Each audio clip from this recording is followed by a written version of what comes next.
I'm so pleased to welcome Dr. Scott back as our preacher this morning. This is like your fourth, and also like you've done special talks, like you're old hat around here at this point. Nevertheless, I'm going to introduce her. Dr. Scott is an award-winning historian, author, and speaker. She left her position, and this is hard to believe you did this, right? Still, she left her position as a tenured professor of American history and chair of the Department of History at Hood College to become the director of the Institute for Common Power, a nonprofit which provides education that fosters, sustains, and expands what should be the most common power in American democracy, the right to vote. So to leave that history position for such an important, for such a time as this, incredible. During her tenure at Hood, Dr. Scott received numerous awards, including the college's highest commendation for professors, the Excellence in Teaching Award. She earned her doctorate in history from the University of Chicago. She's the author of an increasing number of books, right? And throughout her career, Dr. Scott has been heavily involved in community service and activism. So we're so glad you're here and look forward to hearing from you. Good morning. It is lovely to see familiar faces and new faces. Wow, the choir has grown so much since the last time I was here. Just beautiful. Thank you all so much for welcoming me today. It's always such an honor when Reverend Carl asks me to speak and when all of you invite me into this community. It's a beautiful community, and I really appreciate it. And the date of this conversation came at just the right time. It's been an incredibly fulfilling year and an incredibly challenging one as well. My work, while important and rewarding, comes along with trials. I get emotionally tired. I know many of you can relate, whether in your personal, professional lives, or both. We're facing many challenges these days, and I'm here today to outline a few of those as I urge you and remind myself to never stop in the middle of a storm. That is my simple yet complex message for today. Never stop in the middle of a storm. The dictate is not mine, however. I've borrowed it from an incredibly poetic Georgia poet with whom I've had the pleasure of meeting in my position at the Institute of Common Power. I will this morning tell you more about him and how his encouraging words can inspire all of us and carry us into a better future. But first, a little bit about some of the emotional obstacles I've faced, and I'm going to be honest about them. It does us nothing to pretend that everything is all perfect at all times, and how I have found inspiration to persevere. As mentioned, I was a tenured professor of history at Hood College until 2022, when I left to become the director and co-founder of the Institute for Common Power. I know most people don't leave tenured positions, and it was a wonderful position, but that should tell you something about where my heart is in terms of the work that we are doing at the Institute for Common Power. It's the educational branch of an organization called Common Power, a voting justice organization that's based in Seattle, but we do work all over the country. In the Institute, we learn about how our common power has been forged in America despite overwhelming obstacles. Specifically, we are guided by the strategies, people, and institutions in historical movements for emancipation, citizenship, suffrage, civil rights, and justice to inform how we take action to foster and create an inclusive democracy today. At the base of what we do is the use of the discipline of history. I am a historian, so of course that is an incredible part of this, to change, to create change, and to move us to action. We offer a variety of programming, from mini courses on history to workshops on how to have conversations across difference. We have a program called Scholars in Motion, with chapters here in Frederick, as well as in Selma, Alabama. It's designed for high schoolers who live in government-subsidized housing. We're attempting to create a level playing field for those students by providing mentoring and tutoring and SAT training and college visits to help them get to college. One of the hallmarks of the work that we do at the Institute is an experiential educational opportunity called the Truth and Purpose Learning Tour. We take organizations and individuals on journeys through the American South to explore aspects of our collective history that are too often dismissed, ignored, and more frequently denied. By diving into the historical roots of this country and attendant racial and structural disparities born from the past, We aim to equip people with the knowledge and insights necessary to recognize and dismantle injustice as they drive change. I spend a lot of time traveling to the American South, discussing the tragic and triumphant history of African Americans, helping to usher people through pain and awakenings and move them into action. My colleagues and I work diligently to help others learn how they can change people's lives for the better, how they can eliminate systems of injustice. It's unbelievably rewarding work. Many of the people who join us on the learning tours are K-12 educators from across the country. Several are from right here in Frederick, and at least one from this congregation. We give them full scholarships to go on these important journeys. The work is one of the most important things that I've been blessed in my life to do. It's an absolute honor. I get to teach, to learn, to inspire. And in full honesty, it's hard. It is at times emotionally draining and taxing. Exploring and teaching the history of race and racism and enslavement and civil rights, as well as tying the history to today, often leaves me wondering why there is and has been so much hate in this world. Please understand this, it is a blessing to take people on journeys through some of the most challenging places in the country, teaching tough history, showing them how they can be inspired by the history makers, by the everyday, ordinary people. But it nonetheless comes along with challenges. The work also allows me to regularly meet people and go to places that inspire me and others to persevere. On these incredible journeys, I have had the honor of learning from and becoming friends with a Mr. Hank Stewart, a poet laureate from Atlanta, Georgia, who was nominated for the position by the late, great Congressman John Lewis. Mr. Stewart, through his beautiful prose, tells a compelling story that teaches all of us how we can keep going and weather the storms that we encounter. One day, Mr. Stewart was driving to Jackson, Florida from Atlanta, Georgia, to visit his father. With his young son in tow, he was driving down the highway, going about 50 miles per hour. And then when he tells the story, he pauses and says, well, maybe 60 miles per hour, maybe 70. Okay, closer to 80, 85 miles per hour. And then the sun began to disappear behind heavy storm clouds, and thunderous rain began to pour from the skies. Mr. Stewart reveals that his visibility went down to almost nothing. Cars next to him began to stop along the highway as the rain continued to pour heavily and the skies increasingly darkened. He slowed down to 50, 40, to 30, to 15, and then to 10 miles per hour. But he didn't stop. Instead, he drove slowly, safely, but steadily, passing those cars pulled over along the road's edge, passing the people who stopped in the middle of the storm.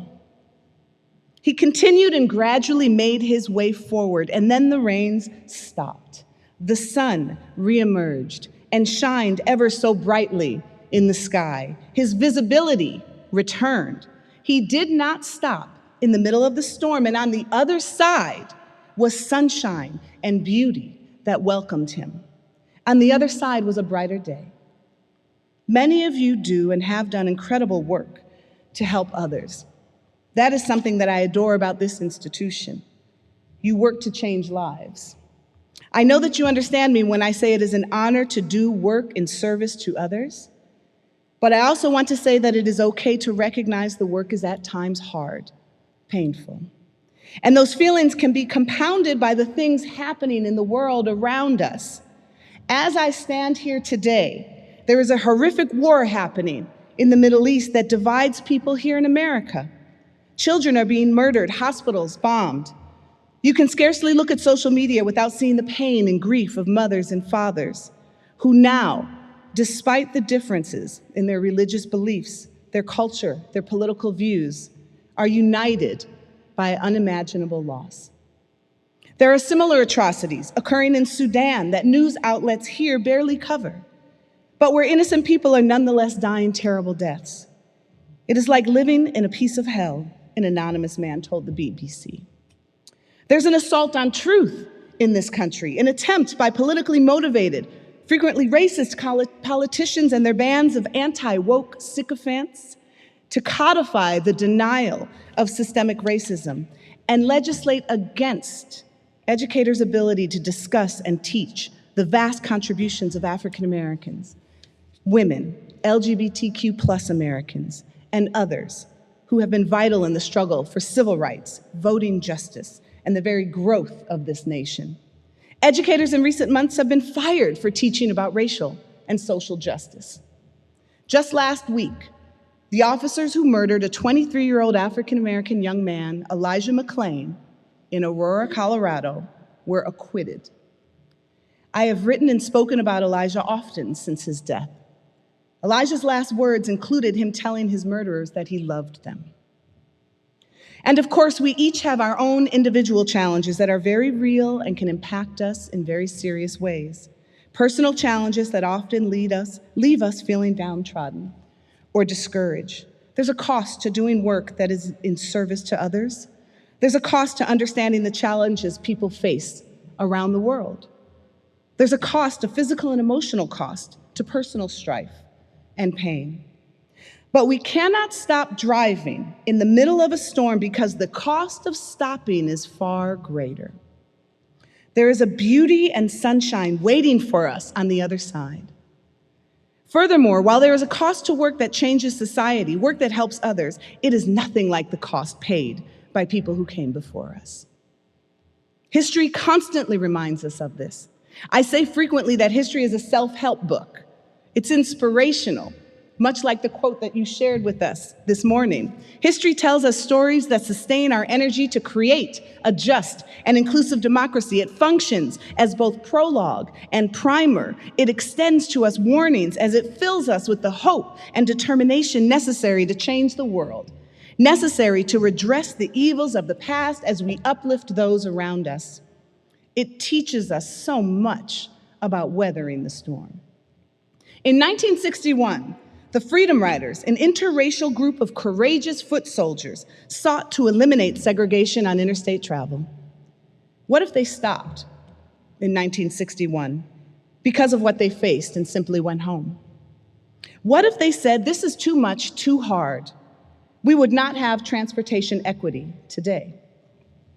What if the 600 and then 2,000 and then 25,000 people from varied ethnic and racial backgrounds, varied faiths, who marched from Selma to Montgomery in 1965, stopped in the middle of the storm? They marched because they believed in freedom and the right of all people, regardless of race, to have the right to vote. They marched to honor Reverend James Reeb, a Unitarian Universalist minister who traveled to Selma to walk across the Edmund Pettus Bridge and all the way to Montgomery to bring attention to injustice in Alabama and beyond. Reverend Reeb wasn't able to make it to Montgomery. He was murdered by people so filled with hate that they didn't want any type of democracy to prevail in this country. What if people didn't continue the fight and instead stopped in that horrendous storm? We would not have a Voting Rights Act today that makes sure people can vote without being imprisoned or beaten or killed.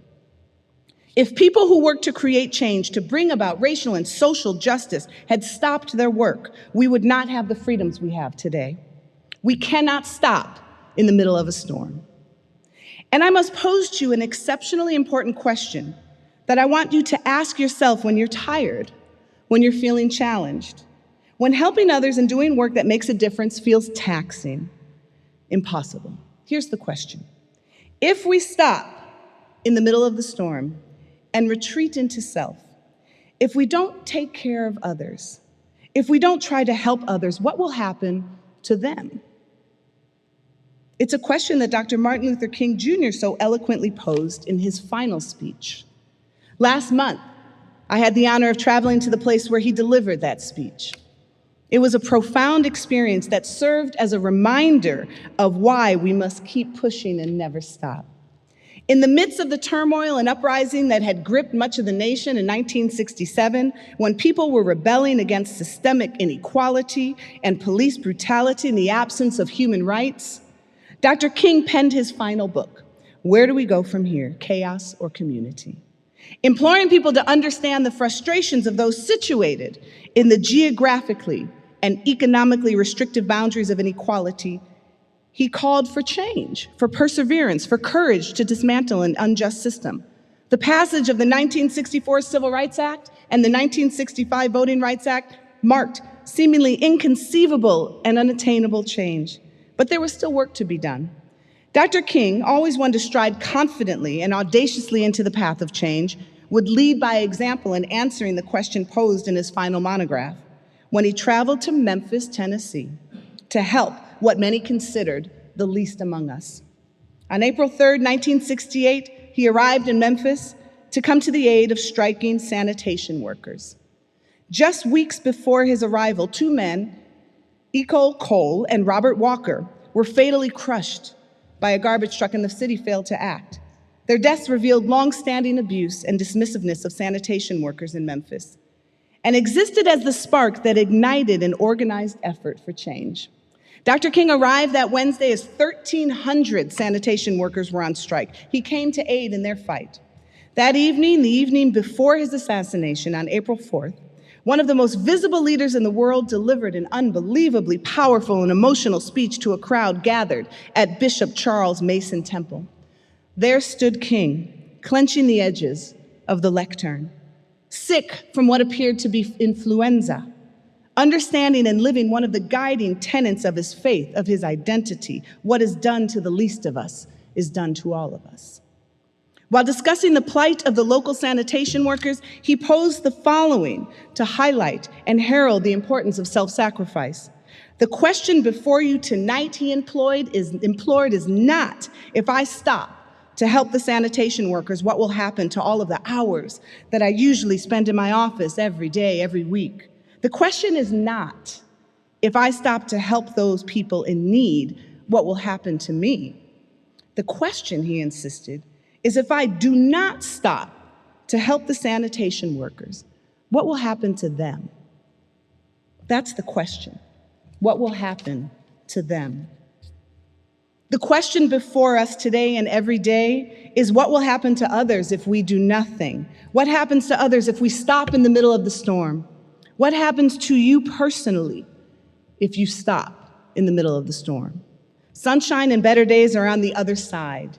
And you do not have to weather that storm alone. You sit here in a beautiful community of people willing and wanting to help you through your struggles. Lean in, lean on one another. We sit in a room filled with people who are welcoming to all. Each and every time I have come, that has been my experience. I brought my family. That is the experience here in this institution. There is so much good, so much beauty around us that when we feel burdened by the weight of all that is wrong, we must look around and find the good. It is truly everywhere, but you have to keep driving to find your way out of that storm or you'll never see the sunshine. Are we going to stop and allow the thunderous rain to consume us, or will we keep driving, keep going until the storm clouds part and the sun shines down upon us? We must find the strength to continue because the consequences of stopping are too grave, too detrimental to ourselves and others. So however challenging things may seem, remember that those who came before us faced and how they were able to weather the storm and create change. If they can do what they did, given the challenges surrounding them, we can do anything. I want to tell you today to never give up, never stop in the middle of the storm, keep driving, keep pushing, keep loving. Hate and pain shall falter before the strength of virtue and love and determination. Thank you.